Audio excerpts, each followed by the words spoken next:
What's the deal, y'all? This your man King Eric, the media assassin, coming at y'all with another video. And I've been wanting to do a video about this for a while. So, what do you guys think is wrong with the Tupac posthumous albums? I'm not talking about All Eyes on Me. I'm not talking about Machiavelli, the classics that he put out when he was alive, but the albums that he made that came out after death. We're talking about To the End of Time, Are You Still Down, uh, Loyal to the Game, Better Days. Now, let me tell y'all this. I'm going to give y'all a little back history about this. Now, Interscope hit a gold mine when they found out that these Machiavelli bootlegs surfaced throughout the swap meets in the 90s. These were literally like hundreds of songs, unreleased demos, unreleased verses, unreleased cuts, and songs that Pac did, but he probably wasn't going to put them out, or he was going to put them out on future projects, or they were just left out. But you could tell clearly these tracks were recorded around the time of summer 96, where he was on his warpath. He was just recording just to record, probably just for a therapeutic session. And he was probably just recording just to record. He was working on the One Nation project as well as Machiavelli. So, you listen to these songs, this nigga wanted smoke with everybody. We talking Wendy Williams, Mobb Deep, Jay-Z, Biggie, the Fugees, the Brat, Nas, LL Cool J, Dr. Dre. Nigga wanted smoke with everybody. But I'm going to tell y'all this. This was a time where people didn't want to fuck with Pac, believe it or not. Around 96, 97, he was blamed for the East-West beef, him and Suge. They were blamed for Biggie dying. Radio was dissing him even on After Death, especially with Puffy running the radio and running the rap game in 97. Nobody was messing with Tupac, man. It was all about Biggie and Puffy that year. But I remember when I first heard Heaven Got a Ghetto for the first time, and I was like, yo, this is dope. The video visuals was dope. It had the vibe of I Ain't Mad At You. Then he followed up with the John B. Still Down joint, which followed the Do For Love. Because I think what Interscope's positions were, they wanted to reintroduce Pac, not how he went out, but introduce him how when people fell in love with him. And that's what was his message.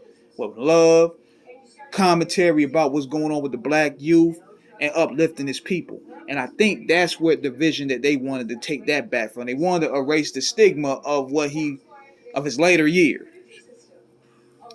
So you look at Are You Still Down? That was made in 92, 94.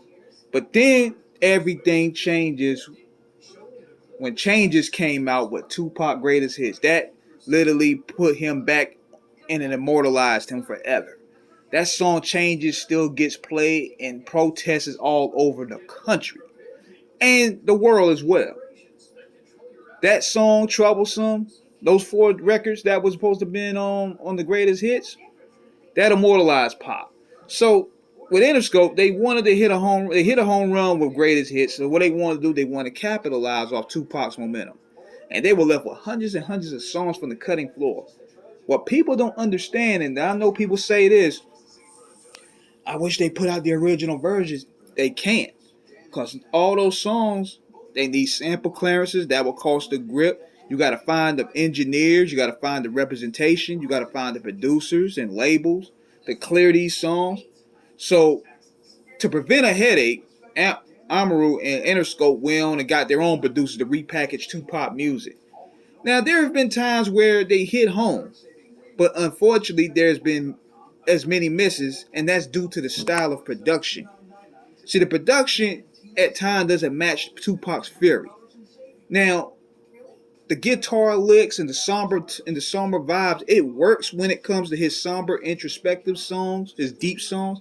But when he going to war, those songs that show his passion, his fury, his intensity, it definitely misses a mark.